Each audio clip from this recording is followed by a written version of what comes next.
नमस्कार, मैं डॉक्टर राजेश कुमार, सहायक प्रोफेसर हिंदी विभाग, राजकीय स्नातकोत्तर महिला महाविद्यालय रोहतक। तो अपने इस व्याख्यान में हम पाश्चात्य काव्य शास्त्र के अंतर्गत वर्ड्सवर्थ के काव्य भाषा सिद्धांत का अध्ययन करेंगे। इस व्याख्यान के पश्चात आप विलियम वर्ड्सवर्थ के विषय में जान सकेंगे, वर्ड्सवर्थ की काव्य संबंधी अवधारणा को समझ सकेंगे, वर्ड्सवर्थ के काव्य प्रयोजन जान सकेंगे, वर्ड्सवर्थ के काव्य भाषा सिद्धांत को भी समझ सकेंगे तथा पाश्चात्य काव्य शास्त्र में वर्ड्सवर्थ का क्या महत्व है ये भी आप जान सकेंगे। हम प्रारंभ में विलियम वर्ड्सवर्थ के विषय में थोड़ा सा जान लेते हैं। उनका जीवन काल 1770 से 1850 तक का है। वे स्वतंत्रतावादी काव्य युग के प्रवर्तक माने जाते हैं। उन्होंने एक प्रकार से नव्य शास्त्रवाद का विरोध किया था और उन्होंने अपने जो काव्यालोचना संबंधी जो उनके विचार हैं वह उनकी प्रसिद्ध रचना है लिरिकल ब्लेड्स।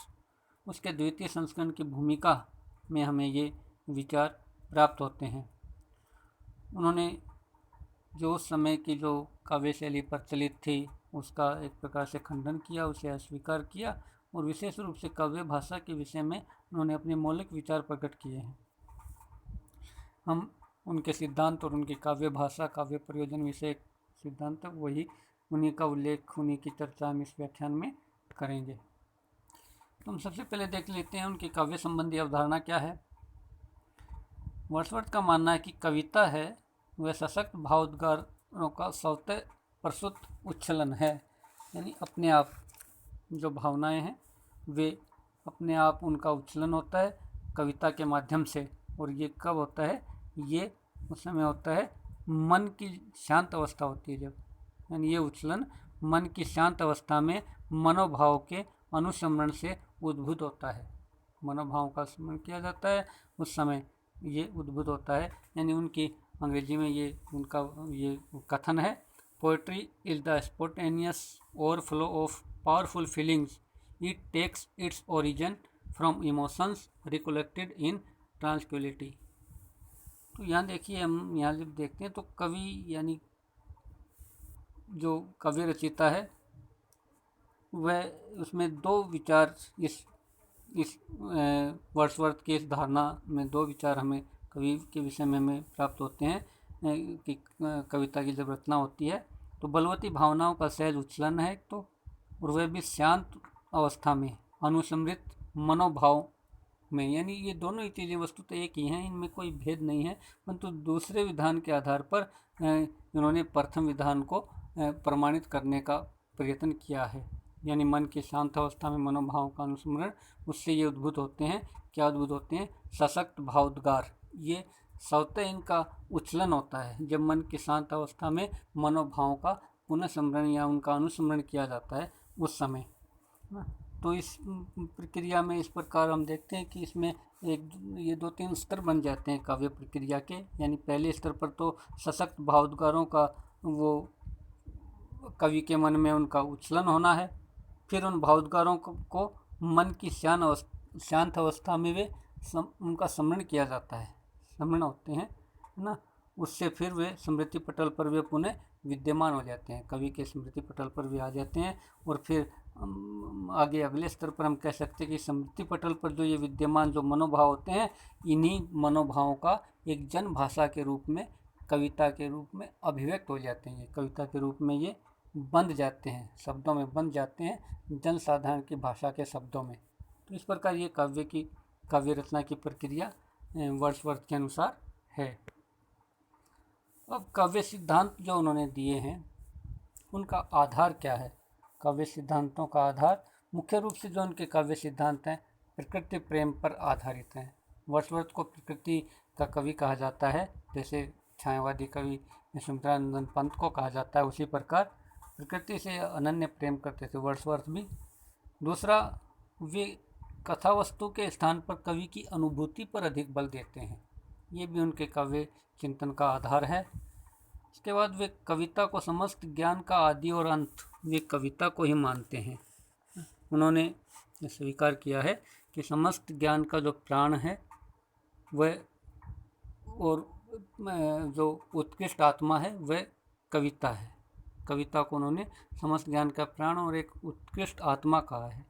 तो इसी से उस ज्ञान का आरंभ भी होता है और उसका अंत भी होता है, यानी कविता को ये महत्व देते हैं। ये भी उनके चिंतन का आधार है। इसके बाद वे आनंद, यानी कविता का जो उद्देश्य है आनंद को मानते हैं, आनंद प्रदान करना। इसीलिए कहते हैं कि आनंद ही काव्य का नैतिक धर्म है। और फिर वे जो भाषा संबंधी जो उनकी अवधारणा है, जो आधार है, वो जन भाषा का वे आधार लेते हैं, इसीलिए उसे वे अधिक महत्व देते हैं। तो इन्हीं कुछ अवधारणाओं के आधार पर वे अपने काव्य सिद्धांतों का निर्माण करते हैं या उनकी व्याख्या करते हैं। इसके बाद वर्ड्सवर्थ ने किस चीज़ का विवेचन किया, मुख्य जो उनके सिद्धांत हैं उनमें यदि हम देखें कुछ विवेच्य बिंदु हैं तो काव्य निर्माण प्रक्रिया, जिसके बारे में हमने अभी पढ़ा भी है, कविता का निर्माण किस प्रकार होता है और काव्य के उद्देश्य क्या हैं, इस पर भी हम चर्चा करेंगे। और कविता में भावात्मकता को वे बड़ी महत्वपूर्ण चीज़ मानते हैं। और इसके बाद काव्य भाषा, जो जन भाषा को जिसमें वो अधिक महत्व देते हैं। इसके बाद हम देख लेते हैं काव्य प्रयोजन, क्योंकि हमने यहाँ पिछले इसमें उल्लेख किया पिछली स्लाइड में कि काव्य का उद्देश्य क्या है, उसके प्रयोजन क्या है। तो वर्ड्सवर्थ की मान्यता है कि कवि है वो जन साधारण के लिए काव्य रचना करता है, इसलिए ये जो काव्य है उसके माध्यम से वह उपदेश भी दे सकता है।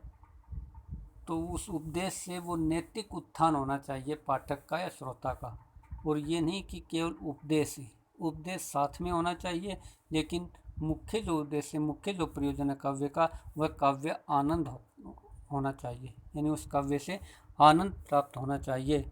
यानी वो मानता है कि जो भी महान जो कवि होते हैं वे शिक्षक होते हैं। Every great poet is a teacher, लेकिन ये टीचर है वो नैतिक उत्थान करे पाठक का या श्रोता का, और उसे काव्यानंद प्रदान करने के साथ साथ दूसरा वे मानते हैं कि काव्य का प्रयोजन है वह पीड़ितों को सांत्वना देना भी है। पीड़ित व्यक्ति को उससे कुछ सांत्वना मिले, ऐसा भी उनका मानना है। इसके अतिरिक्त काव्य जन कल्याण का भी एक सशक्त और महान साधन है, जन कल्याण भी इसमें निहित है। इसके अतिरिक्त वह कहता है कि यदि जो भाग्यशाली जो व्यक्ति हैं उनको और अधिक वो आनंद प्रदान करे काव्य, जो पीड़ित है उनको तो सांत्वना दे, और जो पीड़ित नहीं है, जो प्रसन्नतापूर्वक जो जीवन व्यतीत करते हैं, जो ऐसे सौभाग्यशाली व्यक्ति हैं, उन्हें और अधिक प्रसन्नता प्रदान करे। के साथ साथ वह युवकों में चिंतन की भावना जगाए, मनन करने की शक्ति जगाए, उनमें संवेदना भी जागृत करे। ये भी काव्य का प्रयोजन है। ये जागृत करके वह युवकों को सक्रिय बनाए, उन्हें दृढ़ बनाए और उनमें सदाचार की भावना भरे। इसके मतलब इन काव्य प्रयोजनों को हम सारांश के रूप में हम अगले बिंदु में कह सकते हैं कि जो काव्यानंद या जो काव्य का उद्देश्य है उसमें ये सत्यम शिवम और सुंदरम तीनों की ही परिणति होनी चाहिए, यानी सत्य भी हो, वो कल्याणकारी भी हो और वो आनंददायक भी हो। वही काव्य को उपयोगी मानते हैं। ऐसे ही काव्य को वर्ड्सवर्थ और यही वे काव्य प्रयोजन निर्धारित करते हैं। इसके बाद हम जो उनका प्रमुख जो सिद्धांत है वह काव्य भाषा सिद्धांत ही है, उसकी हम चर्चा करते हैं। तो वर्ड्सवर्थ बड़े प्रबल ढंग से काव्य के लिए जन भाषा को निर्धारित करता है कि काव्य की भाषा है वो जन साधारण की भाषा होनी चाहिए। जन साधारण की भाषा का चुना हुआ रूप, वही कवि को उसी का प्रयोग करना चाहिए। जन सामान्य के जीवन की भाषा का रूप क्लिष्ट और अस्वाभाविक नहीं होना चाहिए। नवशास्त्रीवादी जो कवि थे उन्होंने ऐसा ही कर दिया था भाषा का रूप, इसलिए वर्ड्सवर्थ ने इसका खंडन किया, ऐसी शैली का या ऐसी भाषा का। उन्होंने अपने लिरिकल ब्लेड्स की भूमिका में ही अपनी इस अवधारणा का उन्होंने प्रतिपादन किया है। उन्होंने काव्य भाषा में मुहावरों, सूक्तियों, विरोधालंकारों, पर्यायोक्तियों, विपर्यों और दूसरे ऐसे जो तरीके जिनका सहारा लिया है, जो कि पहले से ही काव्य जगत में बहुत प्रचलित और साधारण पाठकों से सुपरिचित थे। यानी उस काव्य भाषा में इनका समावेश होना वर्ड्सवर्थ मानते हैं कि जन साधारण की भाषा में मुहावरे, शोकोक्ति, अलंकारवादी ये सभी चीज़ें उसमें स्वाभाविक रूप से आ जानी चाहिए या उसमें आती हैं। इसके साथ वे काव्य भाषा और गद्य भाषा में कोई तात्विक भेद नहीं मानते। तात्विक भेद को वे अस्वीकार करते हैं। उनका मानना है कि जो श्रेष्ठ कविता की भाषा है उसका अधिकांश भाग एक उत्तम, एक अच्छी गद्य भाषा जैसा ही होना चाहिए या वैसा ही होता है। तो कविता की भाषा को वे गद्य की भाषा से अभिन्न नहीं मानते, यानी वैसी ही मानते हैं। लिरिकल ब्लेड्स के द्वितीय संस्करण की भूमिका में वे लिखते भी हैं, जिसका हम हिंदी अनुवाद हम उल्लेख करते हैं कि हम निसंकोच ये कह सकते हैं कि गद्य की भाषा और छंदोबद्ध रचना की भाषा में न कोई तात्विक अंतर है और न ही ये अंतर हो सकता है। तो इस प्रकार हम ये देखते हैं कि क्या इस अवधारणा को, जन सामान्य की भाषा को काव्य में प्रयोग करने के इस सिद्धांत को क्या वर्ड्सवर्थ ने अपनी रचनाओं में अपनाया? क्या इसका उन्होंने व्यवहार में इस सिद्धांत का उन्होंने पालन किया? तो उनकी एक प्रसिद्ध एक वो कविता संग्रह या हैं जो उनकी पोइट्री में है, द इमोर्टेलिटी ओड। उसमें देखें कि जनसाधारण की चयनित भाषा में ही वो लिखी गई है। फिर भी उनकी अधिकांश कविताएं जिनमें घटनाएं हैं, स्थितियां हैं, उनको जन सामान्य की भाषा में ही उन्होंने लिखा है। यानी उनके लिए जन सामान्य की भाषा का ही उन्होंने चयन किया है।